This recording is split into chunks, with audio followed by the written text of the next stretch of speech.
Hello guys, তো কি অবস্থা তোমাদের? আশা করি সবাই ভালো আছো। আজকে আমরা এক্সপ্লেন করব ব্লিচের 34 নাম্বার এপিসোড। এখন তোমরা বলতে পারো যে মাঝখান থেকে 33 নাম্বার এপিসোড কই গেল? তো ভাই 33 নাম্বার এপিসোড হইতেছে ফিলার এপিসোড, যেটা না দেখলেও সমস্যা নাই, সো আমরা এটা স্কিপ করে দিতেছি। আর যারা কন্টিনিউয়াসলি আমার ভিডিও দেখো তোমাদেরকে বলে দেই, আমি কিন্তু আমার চ্যানেলের নাম চেঞ্জ করছি, মানে তোমরা কনফিউজ হয়ে যাও না যে এটা অন্য চ্যানেল কিনা। সো যাই হোক, চলো আজকের ভিডিও স্টার্ট করা যাক। তো লাস্ট এপিসোডে আমরা দেখছিলাম রেঞ্জি হেরে যায় আর ইচিগোকে বলে ও যেন রুকিয়াকে বাঁচিয়ে নেয়। এইটা বলে রেঞ্জি সেইখানে বেহুশ হয়ে যায়। যেহেতু ইচিগোরও অনেক ক্ষত হয়েছিল তাই ইচিগো সেইখানে বেহুশ হয়ে যায়। হানাতারু আর গানজো তাড়াতাড়ি দৌড়ে এইখানে আসে। ওরা দেখতে পারে দুইজনের অবস্থাই খুবই খারাপ। এর মধ্যে টের পায় যে কিছু সোল রিপার এই দিকে আসতেছে, তার মানে ওদের কাছে পালানো ছাড়া আর কোনো উপায় নাই। গানজো ইচিগোকে কাঁধে তুলে নেয় আর হানাতারু ইচিগোর জাম্পাক্তু নেয়, তবে ওর জাম্পাক্তু অনেক ভারী ছিল যেটা নিতে হানাতারুর কষ্ট হচ্ছিল। এর মধ্যে এখানে সোল রিপাররা এসে দেখতে পারে যে রেঞ্জির অবস্থা খুবই খারাপ। সবাই অবাক হয়ে যায়, বিশেষ করে কিরা তো বিশ্বাসই করতে পারতেছিল না যে রেঞ্জি এইভাবে হেরে গেছে।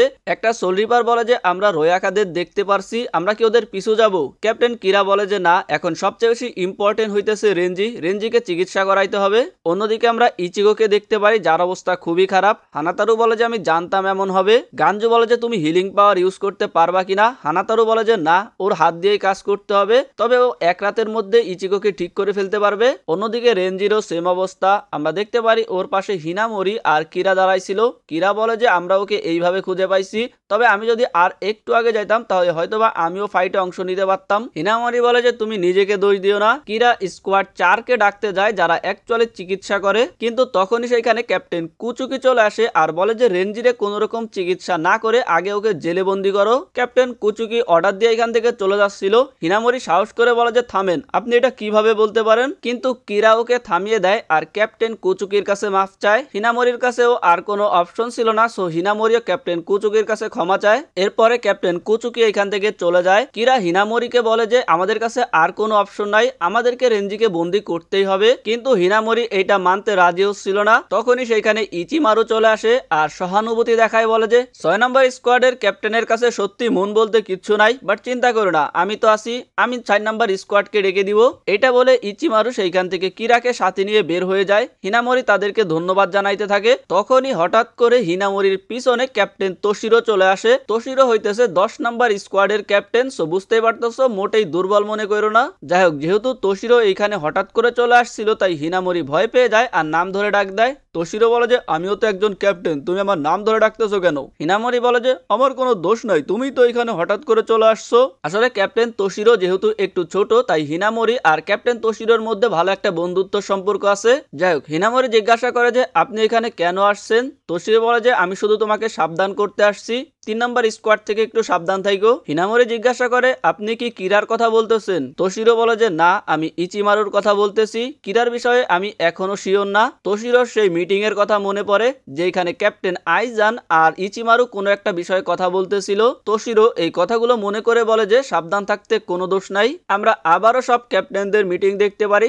যেখানে সব ক্যাপ্টেনরা উপস্থিত ছিল। ক্যাপ্টেনদের উদ্দেশ্যে ইয়ামামোটো বলে যে পরিস্থিতি খুবই খারাপ। এখন তোমরা যদি বলো যে এই ইয়ামামোটোকে, আমি আগেও বলছিলাম ইয়ামামোটো হচ্ছে এই সব ক্যাপ্টেনদের ক্যাপ্টেন, অর্থাৎ সোল সোসাইটির মেইন। ইয়ামামোটো বলে যে আমাদের কাছে আরো একজন কমান্ডার কমে গেছে, এই বিষয়টা আর জুনিয়রদের উপরে ছেড়ে দেওয়া যায় না, সব ক্যাপ্টেনকে সাবধান থাকতে হবে আর এই পরিস্থিতির কথা বিবেচনা করে ইচিমারুর উপরে কোনো শাস্তি আরোপ করা হবে না। যেটা শুনে ইচিমারু খুশি হয় আর ধন্যবাদ জানায়। ইয়ামামোটো বলে যে আমি সব ক্যাপ্টেন আর কমান্ডারদেরকে সবসময় তাদের জাম্পাক্তু সাথে রাখতে বলবো আর পরিস্থিতি অনুযায়ী তারা তাদের জাম্পাক্তুর ফুল পাওয়ার ইউজ করতে পারবে। এটা শুনে ক্যাপ্টেন যারা কি খুশি হয়ে যায়। ইয়ামামোটো বলে যে এইটা হচ্ছে আমাদের যুদ্ধ আর উনি যুদ্ধের ঘোষণা দিয়ে দেয়। এইটা শুনে আইজান ইচিমারুর দিকে তাকায়, তবে ইচিমারুর কোনো রিয়াকশন নাই। মানে ভাই এই দুইজনের মধ্যে কিছু তো একটা চলতেছে যেটা তোমরা সামনে জানতে পারবা। অন্যদিকে আমরা দেখতে পারি হানাতারু ইচিগোকে ব্যান্ডেজ করে দিতেছিল, তখন ইচিগোর জ্ঞান ফিরে আসে, যেটা দেখে হানাতারু খুশি হয়। তবে ইচিগোর মনে পড়ে ও তো রেঞ্জির সাথে ফাইট করতে ছিল আর ওকে রুকিয়াকে বাঁচাইতে হবে। হানাতারু ওকে নড়াচড়া করতে নিষেধ করে, তবে ইচিগো সেটা শোনে না আর বলে যে বাকিরা জানে না রুকিয়া কোথায় আছে, তাই আমাকেই যেতে হবে। ইচিগো ঠিক করে হাঁটতেও পারতেছিল না। হানাতারু বলে যে তুমি এইভাবে বাইরে যেতে পারো না, আর যদি যাও তাহলে এইবার সত্যি মারা যাবা। ইচিগো হানাতারুর কথা না শুনে চলে যাচ্ছিল, তখনই গানজু এসে ওকে একটা ঘুষি মেরে দেয়, যার ফলে ইচিগো সেইখানে বেহুশ হয়ে যায়। গানজু বলে যে এইবার ঠিক আছে, আমি ওরে নক আউট করে দিছি, আরো সুস্থ না হওয়া পর্যন্ত এইভাবেই ঘুমাই থাকবে। হানাতারু ডিপ্রেশনে চলে যায় যে এখন তো আরো একটা ব্যথা পাইলো, এইটারেও হিল করতে হবে। হানাতারু ওকে টেনে আবারও আগের জায়গায় নিয়ে আসে আর মনে মনে ভাবে যে ওর বুকে আর শোল্ডারে যেই আঘাতগুলো আছে আমি তো ভাবছিলাম এইগুলো আরো গভীর হবে, তবে সেটা এতটাও গভীর না। আর এইসবের কারণ কি এই মাস্কটা যেটা ওর কাপড়ের ভিতরে ছিল। হানাতারু সেই অ্যাটাকের কথা মনে করে আর বলে যে এই মাস্কটাই কি ওকে অ্যাটাক থেকে বাঁচাইছিল। হানাতারু আসলে কনফিউজ ছিল যে এইরকম অ্যাটাকের পরেও ইচিগো কিভাবে বেঁচে আছে। হানাতারু বলে যে এই মাস্কটা দেখতে হলোর মতন লাগতেছে, জানি না এই মাস্কটা ইচিগোর কিনা। অন্যদিকে রুকিয়া বাইরে থাকা গার্ডদেরকে জিজ্ঞাসা করে যে আপনারা কি একটু বলবেন বাইরে কি চলতেছে। গার্ডরা বলে আমরা বেশি কিছু জানি না, তবে আমরা শুনেছি কমান্ডার রেঞ্জিকে বন্দি করা হয়েছে, যেটা শুনে রুকিয়া ভয় পেয়ে যায়। অন্যদিকে আমরা দেখতে পারি রেঞ্জিকে সেলের মধ্যে বন্দি করে রাখা হয়েছে, তবে স্কোয়াড 4 থেকে একজন এসে ওর চিকিৎসা করে সেখান থেকে চলে যায়। হিনামরি রেঞ্জের পাশে এসে বসে আর মনে মনে বলে যে তুমি একা কেন ফাইট করতে গেছিলা, এই সব কিছু কি তুমি রুকিয়ার জন্য করতেছিলা। হিনামরির অতীতের কথা মনে পড়ে, যখন রেঞ্জি আর হিনামরি প্র্যাকটিস করতেছিল, রেঞ্জি হিনামরিকে ইজিলি হারিয়ে দেয়, তখন সেখানে কিরা আসে আর কিরা এসে রেঞ্জিকে ওর সঙ্গে ফাইট করতে বলে। এরপরে কিরা আর রেঞ্জি দুজনে প্র্যাকটিস করতে শুরু করে, কিন্তু প্র্যাকটিসের মাঝখানে ও রুকিয়াকে দেখতে পারে, যারে দেখে ও প্র্যাকটিস রেখেই রুকিয়ার কাছে চলে যায়। আর রুকিয়ার সঙ্গে কথা বলার সময় রেঞ্জিকে অনেক খুশি দেখাচ্ছিল। কাহিনী প্রেজেন্ট টাইমে আসে, যেখানে হিনামরি মন খারাপ করে বসেছিল, তখনই সেখানে একজন সোল রিপার আসে আর হিনামরিকে জানায় যে স্পেশাল ওয়ার টাইমের ঘোষণা করা হয়েছে। স্পেশাল ওয়ার টাইমের কথা শুনে হিনামরি অবাক হয়ে যায়। একজন সোল রিপার হিনামরিকে সবকিছু বুঝায় বলে আর বলে যে সব ক্যাপ্টেন আর কমান্ডারদেরকে নিজেদের জাম্পাক্তুর সাথে রাখতে বলা হয়েছে এবং জাম্পাক্তুর ফুল পাওয়ার রিলিজ করার অনুমতি দেওয়া হয়েছে। সোল রিপারটা হিনামরিকে সবকিছু বুঝায় বলে এখান থেকে চলে যায়। হিনামরি চিন্তায় পড়ে যায় যে সোল সোসাইটিতে এইগুলো কি চলতেছে, আবার ক্যাপ্টেন তোশিরো ওকে সাবধান করতেছিল। সবকিছু ভেবে হিনামরি ক্যাপ্টেন আইজানের কথা মনে করে। আমরা দেখতে পারি ক্যাপ্টেন আইজান কিছু একটা লিখতেছিল, তখনই দরজার বাইরে হিনামরিকে নোটিস করে। হিনামরি ডিস্টার্ব করার জন্য ক্যাপ্টেন আইজানের কাছে মাফ চায় আর বলে যে আমি কিছু বলতে চাই। আইজান হিনামরিকে ভিতরে আসতে বলে। অন্যদিকে আমরা দেখতে পারি ইচিগোর আবারও জ্ঞান ফিরে আসছে। ইচিগো উঠেই রাগ হয়ে যায় যে শালার পুতের খবর আছে। হানাতারু বলে যে তার মানে তোমার সব মনে আছে। ইচিগো বলে মনে থাকবে না মানে, ও একটা অসুস্থ মানুষকে ঘুষি মারছে।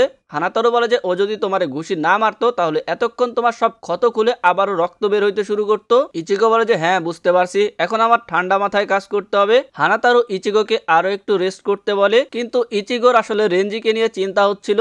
যাই হোক না কেন ভাই, রেঞ্জি অতটাও খারাপ না, সেটা ইচিগো ভালো করেই জানে। হানাতারু বলে যে আমি আসলে সঠিক জানি না, তবে আমার মনে হয় ওরে ইমার্জেন্সিতে পাঠানো হয়েছে। আমরা আবারও ক্যাপ্টেন আইজানকে দেখতে পারি যে হিনামরির কাছে জিজ্ঞাসা করে যে রেঞ্জি এখন কেমন আছে। হিনামরি বলে যে রেঞ্জি এখন বিপদ মুক্ত আছে। আইজান বলে যে তুমি বেশি চিন্তা করো না, ক্যাপ্টেন কুচুকি আসলে মিটিং এর মধ্যে রেঞ্জিকে মুক্তি দেওয়ার কথা বলছিল, কিন্তু কিছু কিছু ক্যাপ্টেন এর বিরোধিতা করছিল, এই কারণে রেঞ্জিকে বন্দি রাখা হয়েছে। বাট চিন্তা করো না, ওর আঘাত পুরোপুরিভাবে ঠিক না হওয়া পর্যন্তই ওকে বন্দি রাখা হবে, এরপরে ও সুস্থ হয়ে গেলে আগের স্কোয়াডে পাঠিয়ে দেওয়া হবে। এই সব কিছু শুনে হিনামরি অনেক খুশি হয় আর ক্যাপ্টেন আইজানকে বলে যে আমি কি এখানে বসে আপনাকে একটু দেখতে পারি, আমি আপনাকে ডিস্টার্ব করব না। না মানে হোয়াট ইজ দিস বিহেভিয়ার হিনামরি, তুমি দেখলে আমারে দেখতে পারো। যাই হোক ক্যাপ্টেন আইজান একটা হাসি দিয়ে বলে যে তোমার যতক্ষণ ইচ্ছা তুমি এখানে থাকতে পারো। সকাল হয়ে যায়, আমরা দেখতে পারি হিনামরি অ্যাকচুয়ালি সেখানে ঘুমাই পড়ছিল।